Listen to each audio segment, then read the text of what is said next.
జై శ్రీరామ్, శ్రీమాత్రే నమః. జై జనసేన, జై పవన్ కళ్యాణ్, జై వారాహి. వందే మాత్రం వీక్షకులకి నమస్సుమాంజలి. ఆంధ్రప్రదేశ్లో ఎన్డీఏ ప్రభుత్వం ఎన్నికల ప్రచారంలో ఇచ్చిన సూపర్ 6 హామీలు అమలు దిశగా మరో అడుగు ముందుకు పడింది. వచ్చే విద్యా సంవత్సరంలో తల్లికి వందనం పథకం, అలాగే రైతు బంధు పథకం, ఆగస్టు 15న మహిళలకి ఉచిత బస్సు పథకం ప్రారంభిస్తోంది. కాలం ఓ సంవత్సరం ఆలస్యం కావింది. గత ఆర్థికంగా చిన్న భిన్నమైన గత ప్రభుత్వంలా వ్యవస్థలన్నింటినీ గాలిలో పెట్టడానికి సంవత్సరం పట్టింది ఇవ్వచ్చు. ఇక విద్యా దీవెన పథకం మీద నాకున్న అభిప్రాయాలు నాకున్నాయి. ఒకేసారి ఇచ్చేస్తే తర్వాత పిల్లలు స్కూల్కి వెళ్ళకపోతే ఏంటంటే దశల వారీగా ఇవ్వాలన్నది. కానీ ప్రస్తుతం ఉన్న ఓటు బ్యాంక్ రాజకీయాల్లోని ఇది ప్రజలు పన్నులు కట్టిన డబ్బు. దీని బాధ్యతగా ప్రభుత్వాలు కొన్ని చోట్ల వ్యవహరించలేని పరిస్థితి కూడా ఉంది. మళ్ళీ వాళ్ళు విమర్శించి అధికారంలోకి వచ్చేస్తారన్న భయం అధికార పార్టీలకు ఉంటాయి. ఎందుకంటే ప్రజల ఆలోచన విధానం మారినంత వరకు వాస్తవానికి ఓ విద్యార్థికి ఈ తల్లికి వందనం కానీ గత ప్రభుత్వ అమ్మఒడి కానీ ఓ ప్రోత్సాహకంగా ఉండాలి. 10 మందిని చదువుకునేలా చేయాలి. జాయిన్ అయిన వెంటనే మీరు 15,000 ఇచ్చేస్తారు. ఆ పిల్లాడు మానేస్తే పరిస్థితి ఏంటి? ఇది ఆలోచించి అవగాహన లోపం రాజకీయ పార్టీలది కాదు, సమాజం. ఆ 15,000 తీసుకున్నామా, పట్టుకుపోయామా, ఖర్చు పెట్టేసామా, మళ్ళీ ఆ పన్నులు మనమే కట్టాలి కదా అన్న బాధ్యత లేని సమాజంలో ఇలాంటివి తప్పదు. ఇంకా రైతు బంధు పథకం కేంద్ర ప్రభుత్వం ఇచ్చేది, రాష్ట్ర ప్రభుత్వం మ్యాచ్ కలిపి మొత్తం 2 విడతలు 3 విడతలు ఇద్దామని అదే అమలు చేస్తున్నారు. మహిళలకి ఉచిత బస్సు ప్రయాణం, ఇది తెలంగాణలో సక్సెస్ అయింది. ఆర్టీసీ లాభాల్లో కూడా వచ్చింది. ఇది కూడా ఉపయోగపడుతుంది. ప్రజలకు ఇచ్చిన హామీ నెరవేర్చుకున్నట్టుంటుంది. నష్టాల్లో ఉన్న ఆర్టీసీని గట్టెక్కిస్తున్న ఆశ ఉంది. ఇక బాధపడాల్సింది ఏంటంటే రోజు కొట్టేసి ఓ సాక్షి ఛానల్ సూపర్ 6 పథకాల గురించి ప్రజలు ఎదురు చూస్తున్నారు. ప్రజలు ఎదురు చూస్తున్న సూపర్ 6 పథకాలు కాదు, శుభ్రమైన మౌలిక వసతుల కల్పన, అభివృద్ధి, వీటి మీద చూస్తున్నాను. కానీ దృష్టి ఉన్న వాళ్ళకి ఇవే కనిపిస్తాయి. ఏదేమైనా ఆంధ్రప్రదేశ్లో సూపర్ 6లో మనం ఏదైతే హామీంచో అవన్నీ ఇవ్వడం చాలా సంతోషకరం. ఇంకో మరొక విషయం, నిరుద్యోగ భృతి అన్నది ఒక వ్యక్తి ఆధార్ కార్డు తీసుకుని వాళ్ళు ఎక్కడ ఏ ఉద్యోగం లేకపోతే ఇవ్వాల్సింది. అంతేగాని ప్రైవేట్లో ఏదో జాబులు చేసుకుంటే నిరుద్యోగ భృతి ఇవ్వాల్సిన పని లేదు. ఇది పకడ్బందీగా అమలు చేయకపోతే మళ్ళీ ప్రజల డబ్బు దుర్వినియోగం అవకాశం ఉంది. అలాగే డిఎస్సి ప్రకటించారు.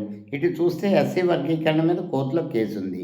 ఎస్సీ వర్గీకరణ మీరు పూర్తి చట్టబద్ధత చేసి అమలు చేయకపోతే ఒక జనరేషన్ వాళ్ళు నష్టపోతారు. పూర్తి అన్ని ఏ నోటిఫికేషన్ అన్నా డిఎస్సి కావచ్చు, ఏపీపీఎస్సి కాదు, యూపీఎస్సి కావచ్చు, ప్రభుత్వాలు ఏవైనా సరే పూర్తిగా న్యాయపరంగా ఏ విధమైన సమస్యలు లేకుండా అన్నీ పరిష్కరించి ఒక నోటిఫికేషన్ ఇస్తే ఇది ఉంటుంది. డిఎస్సి నోటిఫికేషన్ కూడా ఎస్సీ వర్గీకరణ పూర్తిగా ఇదయ్యాక ఇస్తే బాగుంటుంది. అంతేగాని చేసాం ఉద్యోగాలు ఇచ్చేసాం కాదు, కొంతమంది నష్టపోతారు. ఎవరికి ప్రభుత్వం బాధ్యత ఏంటంటే ఎవరికి నష్టం లేకుండా పరిపాలన చేయడం. అందులో మనం ఆంధ్రప్రదేశ్లో ఒక పరిస్థితిలో ఉన్నాం. అది కేసు క్లియర్ అయ్యాక దానికి వర్తించి దాన్ని కూడా కలిపి వర్గీకరణ ప్రకారం తెలంగాణ ప్రభుత్వం చేసినప్పుడు ఎవరు కోర్టుకి వెళ్ళలేదు కేసు. మరి ఆంధ్రప్రదేశ్లో ఎందుకు వెళ్తున్నారో నాకు అర్థం అవుతుంది. అది కోర్టు ఎందుకు స్టే ఇస్తుందో నాకు అర్థం అవుతుంది. ఒక్కొక్క రాష్ట్రానికి ఒక్కొక్క తీర్పులు ఏంటో హైకోర్టులు, దాంట్లో ఇదేముందో తెలియదు. అది చట్టం అయినప్పుడు ఎస్సీ వర్గీకరణ ఒక్కో రాష్ట్రానికి ఒక్కో రకంగా తీర్పులు ఎలా వస్తున్నాయో నాకు అంత న్యాయ పరిజ్ఞానం లేదు. ఇవన్నీ పరిష్కారం చేసే డిఎస్సి నోటిఫికేషన్కి వెళ్ళాల్సిందిగా ప్రభుత్వాన్ని నేను కోరుకున్నాను. ఎందుకంటే మనం ప్రజల డబ్బుని ప్రజల కోసం ఖర్చు పెడుతున్నాం. ఖర్చు పెట్టాక కూడా అందులోని లోపాలుండి అర్హులకు అందకపోతే అది ప్రభుత్వ వైఫల్యమే అవుతుంది. మనల్ని అంటారు. మళ్ళీ ఆలోచనకి వెళ్ళాల్సింది మనమే. కాబట్టి ఇలాంటి విషయాల్లో ఆంధ్రప్రదేశ్ ప్రభుత్వం గత ప్రభుత్వం ఛాయలు ఇంకా పూర్తిగా వేయలేదు, అధికారుల తీరులో మార్పు లేదు. పూర్తిగా ఇక్కడ ఛాలెంజెస్ ఫేస్ చేస్తుంది హోమ్ మినిస్ట్రీ వంగలపూడి అంతి గారు, రెవెన్యూ అనగాని సత్యప్రసాద్ గారు. ఎక్కడ పూర్తిగా కిలమెక్కిపోయి ఉన్నాయి హోమ్ డిపార్ట్మెంట్ కానీ రెవెన్యూ. ఈ రెండిట్లోని వచ్చినన్ని సమస్యలు ఆంధ్రప్రదేశ్లో మరి ఏ శాఖలోనే ఉండకపోవచ్చు. పూర్తి భూ కబ్జాలు, రెవెన్యూ రికార్డుల ట్యాంపరింగ్, అది పరిష్కరించగలుగుతామనే నమ్మకం కూడా సడలిపోతున్న పరిస్థితులు. వ్యవస్థలు పూర్తిగా ఎంఆర్ఓలు, విఆర్ఓలు ఎంతలాగా పూర్వం ఏంటంటే ప్రభుత్వ వ్యవస్థలు యంత్రాంగాల్లో కొంత కరప్షన్ ఉంది. పూర్తి కరప్టెడ్గా తయారు చేసి వ్యవస్థను చిన్నభిన్నం చేసి ఇదయ్యారు. ఈవేళ ఎంతోమంది అధికారులు ఈవేళ కూడా సిట్ మద్య కుంభకోణంలో అధికారులు రిమాండ్కి తరలించబడ్డారు. మరి ఎంత బరి తెగింపు, ఎంతమంది అధికారులు ఐఏఎస్ ఐపీఎస్లు జైలుకి వెళ్ళాల్సిన సందర్భం వస్తుందంటే మరి అటువంటి ప్రభుత్వాన్ని ప్రజలు ఎలా కోరుకున్నారో, ఆ ప్రభుత్వం 5 ఏళ్ళు ఎలా పరిపాలించిందో ఆ ఛాయల నుండి బయటపడి మనం ఈ 5 ఏళ్ళలో ఏడాది అయిపోయినట్టే దాదాపు 4 ఏళ్ళు ఎలా పరిపాలించగలం. ఇక్కడ ఏంటంటే ఒక శక్తివంతమైన నాయకత్వం చంద్రబాబు నాయుడు గారు, పవన్ కళ్యాణ్ గారి, నరేంద్ర మోడీ గారి నాయకత్వం ఉంది కాబట్టి కాస్త కోస్త ఆశలు మిగిలే కానీ లేకపోతే ఇంకా చాలా చాలా చెయ్యాలి. రేపటి రోజు భారతదేశ చరిత్రలో మరో మైలురాయి కావచ్చు. చర్చల గడువు ముగిసింది. చర్చల గడువును మరి పొడిగిస్తారా, లేకపోతే యథావిధి వాతావరణం తెచ్చుకుంటే భారతదేశంలో అందరూ కూడా కోరిక ఒకటే, పాకిస్తాన్ అంతం అవ్వాలి. అయితే యుద్ధం చేసేవాళ్ళు ఎప్పుడు కూడా యుద్ధం కోరుకోరు. ఎందుకంటే ఎంతమంది ఒక యుద్ధం అంటే ఆ సరిహద్దు గ్రామాల ప్రజలు కొన్ని వేల మంది ఇబ్బందులు పడ్డారు, కొంతమంది హతమయ్యారు. కాబట్టి ఇప్పటికీ భారత్ చేతిలోనే బాలుంది కాబట్టి ఖచ్చితమైన మంచి. ఇంకా దీనికి కాశ్మీర్ అనేది సమస్య అంటారు. కాశ్మీర్ అనేది సమస్య కాదు, కాశ్మీర్ భారత్ది. ఏమన్నా మాట్లాడితే ఎల్ఓసి గురించి, పిఓకే గురించి మాట్లాడాలి. సింధు జలాలకి నీళ్లు విడుదల చేసే ప్రసక్తి లేదు. ఇంక ఏ యుద్ధానికి అవకాశమే ఉంది. మనకు స్టాండ్ మీద మనం ఉన్నప్పుడు భారతదేశానికి చరిత్రలో రేపు మంచి రోజు కావాలని కోరుకున్నాం.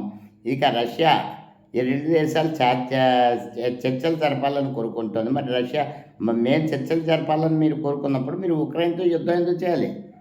ప్రతి ఒక్కరు ఉచిత సలహాలు కాదు, మీరు ఆచరించాలి, మాకు సలహాలు ఇవ్వాలి. భారతదేశం ఈ ప్రపంచ స్థాయిలో 3వ స్థానంలో ఉంది.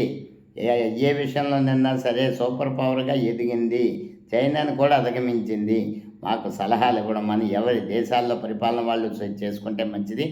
ఆంధ్రప్రదేశ్లో ఎన్డీఏ కూటమి కూడా పూర్తి స్థాయిలో పూర్తిగా చాలా చాలా చాలా చాలా రికవరీ చేయాల్సిన విషయాలు ఉన్నాయి. ఎక్కడికక్కడ అధికారులు, పోలీస్ స్టేషన్లు, రిజిస్టర్ ఆఫీసులు, ప్రతి ప్రభుత్వ కార్యాలయం కూడా దందాలు పెరిగిపోయాయి. దీన్ని కంట్రోల్ చేసి శక్తి లేదు. మున్సిపాలిటీ శాఖ పూర్తి నిర్వీర్యం అయిపోయింది. పట్టణాల్లో డ్రైనేజీ వ్యవస్థలు అన్ని పట్టణాల్లో కూడా స్తంభించిపోయాయి. కాలువలకి కనెక్టివిటీ లేదు. వీటి మీద దృష్టి సారించి యుద్ధ ప్రాతిపదిక మీద పని చేయాల్సిన అవసరం ఆంధ్రప్రదేశ్లో ఖచ్చితంగా ఉంది. సమస్యల మీద ప్రభుత్వం దృష్టి పెట్టాలి. మంచి సలహాలు స్వీకరించాలి, ఆచరించాలి. విద్యా వ్యవస్థ ఒకటే ఈ ఆంధ్రప్రదేశ్లో మంచి అభివృద్ధిలో కొనసాగుతోంది. పంచాయతీరాజ్ వ్యవస్థ అభివృద్ధిలో కొనసాగుతోంది. అటవీ శాఖలో కూడా ఇంకా వన్యమృగాల వేటలు అవి ఆగట్లేదు. చాలా చర్యలు తీసుకోవాల్సింది, ప్రక్షాళన చేయాల్సిన శాఖ అటవీ శాఖ, ఇంకా అనేక శాఖలు. కాబట్టి ఆంధ్రప్రదేశ్ ప్రభుత్వం మరింత పకడ్బందీగా చర్యలు చేపట్టి ప్రజలకి మరింత పారదర్శకమైన పాలన ఇస్తుందని ఆకాంక్షిస్తూ జై హింద్, జై భారత్, వందే మాతరం.